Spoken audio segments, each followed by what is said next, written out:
Hello dear students, class 12 की chemistry में आप सबका बहुत बहुत स्वागत है। तो डियर स्टूडेंट, आज की वीडियो में हम 2021 से 22 के एग्जाम के लिए महा इम्पोर्टेंट 3 रिएक्शंस के बारे में दोस्तों आज हम बात करने वाले हैं। जिसमें दोस्तों हमारी जो पहली रिएक्शन रहेगी वह रिएक्शन हमारी होगी राइमाइटीमेन अभिक्रिया। रीमाइटीमेन अभिक्रिया भी इसको हम बोलते हैं।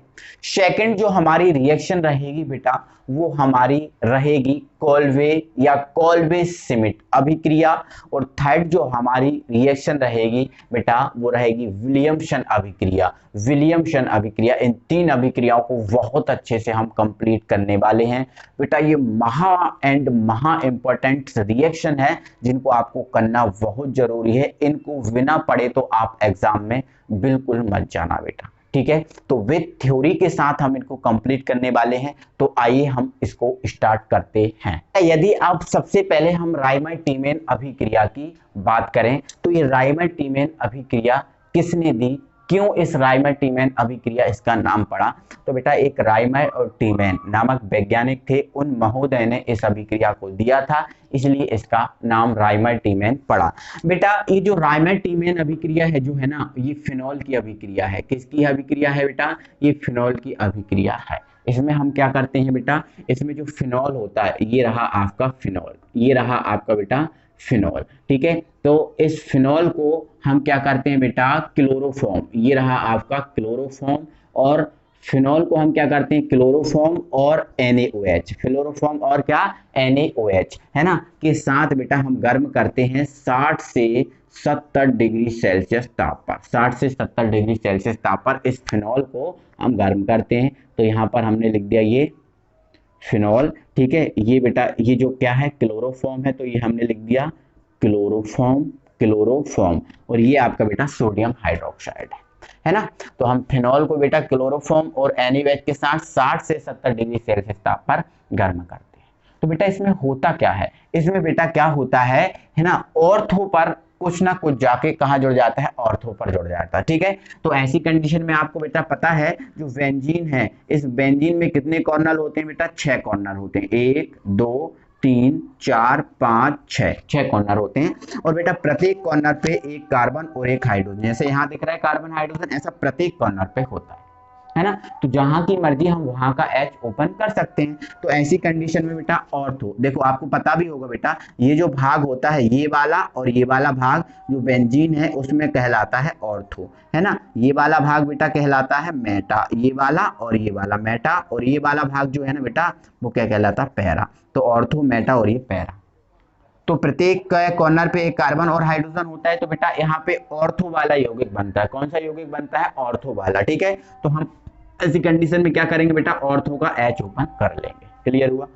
आगे आगे बेटा होगा क्या, इसमें बेटा हम NaOH के 3 अणु लेते हैं। कितने अणु? 3। तो एक ये हो गया, दूसरा आपका ये हो गया, और तीसरा आपका ये हो गया। बेटा आप चाहो तो इनको यहाँ पर 3 लगा देना, यहाँ पर आप 3 लगा देना। मैं ऐसा इसलिए लिख रहा हूँ ताकि आपको फुल समझा पाऊँ, ठीक है।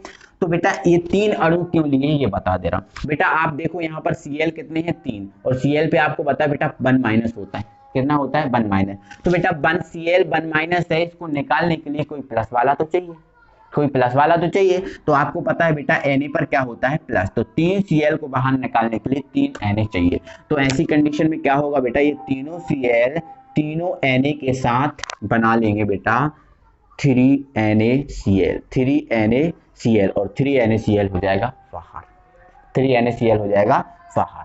आगे आगे क्या होगा बेटा, आगे देख रहे हो आप, ऑर्थो पर क्या जुड़ा हुआ है? H। ऑर्थो पर क्या जुड़ा हुआ है? H। ये H इस C के साथ और इस O के साथ जुड़ जाएगा। ये मतलब यहाँ कहने का मतलब ये है कि जो C, यहाँ का O और यहाँ का H आपस में जुड़ जाएंगे, आपस में जुड़ जाएंगे और ये ऑर्थो पे जुड़ जाएंगे। तो ऐसी कंडीशन में बेटा होगा क्या, देखो ये आपका फिनॉल तो है ही, यहाँ पर क्या है? H, यहाँ पर क्या है? C, यहाँ पर क्या है? O। तो आप इनको क्रम से लिख दो CH और O। तो ये वाला जो यौगिक है आपको प्राप्त हो जाएगा जिसका नाम है ऑर्थो। इस पूरे का नाम बता रहा हूं बेटा, इस पूरे का नाम है ऑर्थो सेल्डिहाइड, ऑर्थोसेलीसेल्डिहाइड, ऑर्थोसैलिसैल्डिहाइड, या बेटा इसको ऑर्थोसैलिसिलिक एल्डिहाइड भी बोलते हैं, ऑर्थोसैलिसिलिक एल्डिहाइड भी इसको बोलते हैं। अब बेटा हमारे पास क्या बचा, अब हमारे पास क्या बचा, देखो एक H ये है, एक 2H 3H 4H, और ये दो आपको दिख रहे हैं, ये 2 O बचे, ये तो O गया है ना, तो 4H और 2 O बचे हैं, तो ये आपस में मिलकर बना लेते हैं बेटा 2H2O। क्या बना लेते हैं, 2H2O। ठीक है, तो ध्यान रखना बेटा, जब हम फिनॉल को क्या करते हैं, क्लोरोफॉर्म और NaOH के साथ 60 से 70 डिग्री सेल्सियस ताप पर गर्म करते हैं, तो हमें ऑर्थोसैलिसैल्डिहाइड प्राप्त होता है, बनता है। इसी अभिक्रिया को बेटा हम राइमर-टीमैन अभिक्रिया या रीमर-टीमैन अभिक्रिया कहते हैं। बेटा एक बात और बता देता हूं बेटा, इसमें ज्यादातर जो है ना ऑर्थोसैलिसैल्डिहाइड ही बनता है। अक्सर तुमने देखा होगा पैरासैलिसैल्डिहाइड, यहाँ पर भी कुछ जुड़ा होता है, बट उसकी मात्रा बेटा बहुत कम बनती है, उसकी मात्रा बहुत कम बनती है, इसकी मात्रा ही है ना बहुत ज्यादा बनती है, इसलिए ऑर्थोसैलिसैल्डिहाइड ही बनाते हैं। ठीक है, अगर आपको फेरासैलिसैल्डिहाइड भी बेटा बनाना है तो आप क्या कर सकते हो, इसके लिए आप क्या कर सकते हो बेटा, मैं बता रहा हूं, एक सेकंड रुको, है ना। ये हमने बेटा ले लिया है फिनॉल, ठीक है, यहाँ का आप ऑर्थो का देखो, आप ऑर्थो और पैरा दोनों बनाना है तो ऑर्थो का भी H ओपन कर लेना और फेरा का भी H ओपन कर लेना। यहाँ आप क्लोरोफॉर्म ले लेना, ठीक है, और यहाँ पर आप क्या ले लेना, NaOH ले लेना। तो जैसा बेटा आपने ऑर्थो पर CHO जोड़ा है, ऐसा ही पैरा पे भी जोड़ देंगे। ठीक है, तो यहाँ पर ये OH आपने जैसा ऑर्थो पे जोड़ा है, ऐसा ही का ऐसा बेटा आप क्या कर दोगे, पैरा पर भी जोड़ दोगे, पैरा पर भी जोड़ दोगे, पैरा पर भी जोड़ दोगे। बाकी यहां से जो आपको दिख रहा है ना NaCl और H2O, ये प्राप्त होगा, बाकी रिएक्शन को आप बैलेंस कर देना। लेकिन ध्यान रखना बेटा, अधिक मात्रा केवल इसकी प्राप्त होती है, इसकी मात्रा तो ना के बराबर प्राप्त होती है, इसलिए इसको नहीं लिखा जाता। सही रिएक्शन आपकी यही है। देखो ये मैंने फुल रिएक्शन बता दी कि अधिक मात्रा में ये और कम मात्रा में ये प्राप्त होता है, ऐसा हम बना सकते हैं, इसको बैलेंस कर देना, कोई दिक्कत नहीं है। बाकी अधिक मात्रा हमें इसकी प्राप्त होती है तो यही रिएक्शन लिखी जाती है। क्लियर हुआ बेटा, कोई दिक्कत? तो बेटा जो मैंने समझाया है इसकी थ्योरी आप देखो, है ना। जब फिनॉल को क्लोरोफॉर्म और NaOH के साथ 60 से 70 डिग्री सेल्सियस ताप पर गर्म किया जाता है तो ऑर्थोसैलिसैल्डिहाइड प्राप्त होता है। इस अभिक्रिया को राइमर-टीमैन अभिक्रिया कहते हैं। आई होप बेटा कि आपको क्लियर हो गया होगा, कोई प्रॉब्लम नहीं होगी। अब बढ़ते हैं हम अगली रिएक्शन पर।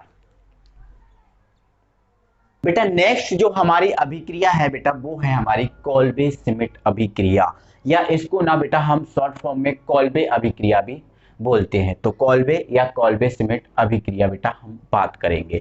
तो बेटा ये जो कोल्बे-श्मिट अभिक्रिया है ना बेटा, ये भी जो है ना फिनॉल की अभिक्रिया है बेटा। क्या है, फिनॉल की एक रासायनिक अभिक्रिया है, या फिर हम ऐसा कहें बेटा कि ये फिनॉल की ही अभिक्रिया है। ठीक है, तो इसमें हम बेटा करते क्या हैं, इसमें ना हम बेटा करते क्या है, पहले उस चीज को आपको समझना है। तो बेटा इसमें क्या करते हैं, सोडियम फिनॉक्साइड हम लेते हैं। क्या लेते हैं बेटा, सोडियम फिनॉक्साइड। क्या लेते हैं, सोडियम फिनॉक्साइड। तो बेटा अब हम बात करते हैं कोल्बे-श्मिट अभिक्रिया पे। तो इस कोल्बे-श्मिट अभिक्रिया में क्या होता है, कैसा होता है, उस पे बात करेंगे। तो बेटा जो कोल्बे-श्मिट अभिक्रिया होती है, इस कोल्बे-श्मिट अभिक्रिया में बेटा हम सोडियम फिनॉक्साइड लेते हैं। क्या लेते हैं, सोडियम फिनॉक्साइड। अब ये सोडियम फिनॉक्साइड क्या होता है, तो रिंग के ऊपर ONA, ये ना बेटा हमारा होता है सोडियम फिनॉक्साइड। क्या होता है, सोडियम फिनॉक्साइड, सोडियम फिनॉक्साइड, ये हमारा होता है सोडियम फिनॉक्साइड। इस सोडियम फिनॉक्साइड को बेटा हम क्या करते हैं, 227 डिग्री सेल्सियस ताप पर लेते हैं, 227 डिग्री सेल्सियस ताप पर और उच्च दाब पर। कौन से दाब पर बेटा, उच्च दाब पर, है ना। और बेटा इस ताप और इस दाब पर हम लेकर इसमें प्रवाहित करते हैं CO2 गैस। कौन सी गैस बेटा, CO2 गैस। ध्यान रखना बेटा, कुछ जब नए फॉर्मूले आते हैं तो उनको आप कॉपी में अपनी नोट कर लिया करो। ठीक है, तो इस सोडियम फिनॉक्साइड को 227 डिग्री सेल्सियस ताप, 227 से थोड़ा ज्यादा बहुत कम चल सकता है ना, और उच्च दाब, दाब उच्च ही लेना है। ठीक है, और CO2 गैस इसमें आपको क्या करना है, प्रवाहित करना है। तो बेटा इसमें क्या होगा, ऑर्थो वाला यौगिक बनता है तो ऑर्थो का ना हम H ओपन कर लेंगे, ऑर्थो का क्या ओपन कर लेंगे, H ओपन कर लेंगे। तो इसमें सबसे पहले क्या होगा उस चीज को देखेंगे। सबसे पहले क्या होगा बेटा, जो आपका H है वो Na की जगह पे चला जाएगा और जो Na है वो H की जगह पे चला जाएगा। ठीक है, ध्यान रखना, H Na की जगह पे और Na H की जगह पे चला जाएगा। ठीक है, तो यहाँ पर बेटा जब H Na की जगह पे चला जाएगा तो ये बन जाएगा आपका OH। क्या बन जाएगा, OH। ठीक है, अब Na कहाँ आएगा, यहाँ, लेकिन उससे पहले जो आपका दिख रहा है CO2, मतलब जो COO है, पहले COO पहले आएगा और फिर आएगा Na। ठीक है, तो यहां से आपको ये प्राप्त हो जाएगा। क्या बोला, H जब इधर चला जाएगा तो OH, Na इधर आएगा, बट उससे पहले कौन जाएगा, जो COO या CO2 है ना वो आएगा, तो COO और Na। ये जो बेटा बना है, ये जो आपका बना है, इसको हम बोलते हैं सोडियम सैलिसिलेट। क्या बोलते हैं बेटा, सोडियम सैलिसिलेट बोलते हैं इसको। हम क्या बोलते हैं, सोडियम सैलिसिलेट। सोडियम सैलिसिलेट हमें प्राप्त हो गया है। आगे देखना, इसके आगे बेटा जो आपका सोडियम सैलिसिलेट प्राप्त हुआ है, सोडियम सैलिसिलेट बना है, इस सोडियम सैलिसिलेट की हम HCl के साथ अभिक्रिया कराते हैं। किसके साथ, HCl के साथ अभिक्रिया कराएंगे। तो बेटा जैसे ही हम इसकी HCl के साथ अभिक्रिया कराएंगे तो जो Na है वो आपका Cl के साथ बाहर निकल जाएगा और बन जाएगा NaCl। क्या बन जाएगा, NaCl। और जो आपका जो दिख रहा है ना H चला जाएगा यहाँ, तो ये आपका बन जाएगा रिंग के ऊपर OH और ये COOH। रिंग के ऊपर OH और COOH ये आपका बन जाएगा, जिसको हम बोलते हैं ऑर्थो सैलिसिलिक अम्ल। ऑर्थो सैलिसिलिक अम्ल, ऑर्थो सैलिसिलिक अम्ल हम जिसको बोलते हैं, या फिर हम इसको ऑर्थो सैलिसिलेट भी बोलते हैं। ऑर्थो पर जुड़ा हुआ है COOH, इसलिए हम बोलते हैं इसको ऑर्थो सैलिसिलिक अम्ल या ऑर्थो सैलिसिलेट। समझ में आपको आ गया बेटा, कोई दिक्कत नहीं है, बहुत ही सिंपल रिएक्शन है। ठीक है, सबसे पहले हम क्या करना है, सोडियम फिनॉक्साइड को 227 डिग्री सेल्सियस ताप और उच्च दाब पर आपको गर्म करना है। तो 227 डिग्री सेल्सियस ताप और उच्च दाब पर CO2 गैस प्रवाहित करना है।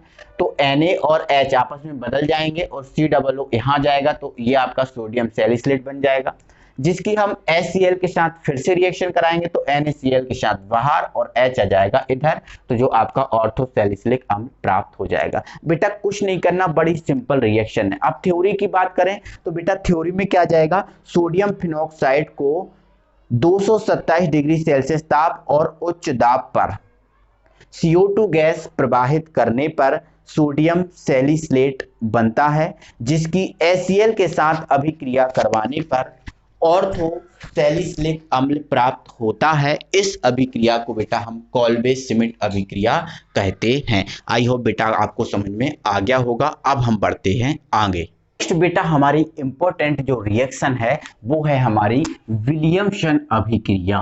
विलियमसन अभिक्रिया, इस विलियमसन अभिक्रिया में हम क्या करते हैं, पहले हम वो बता देते हैं बेटा। तो जो विलियमसन अभिक्रिया है, इस अभिक्रिया में हम एथिल एल्कोहल, कौन सा एल्कोहल, एथिल एल्कोहल, जिसका सूत्र है CH3 CH2 और ये OH। इस एथिल एल्कोहल की हम H2SO4 के साथ अभिक्रिया कराते हैं। H2SO4 के साथ 140 डिग्री सेल्सियस ताप पर अभिक्रिया कराते हैं। किसकी, एथिल एल्कोहल। तो जैसे ही हम बेटा 140 डिग्री सेल्सियस ताप पर अभिक्रिया कराएंगे तब हमें डाई एथिल ईथर प्राप्त होगा।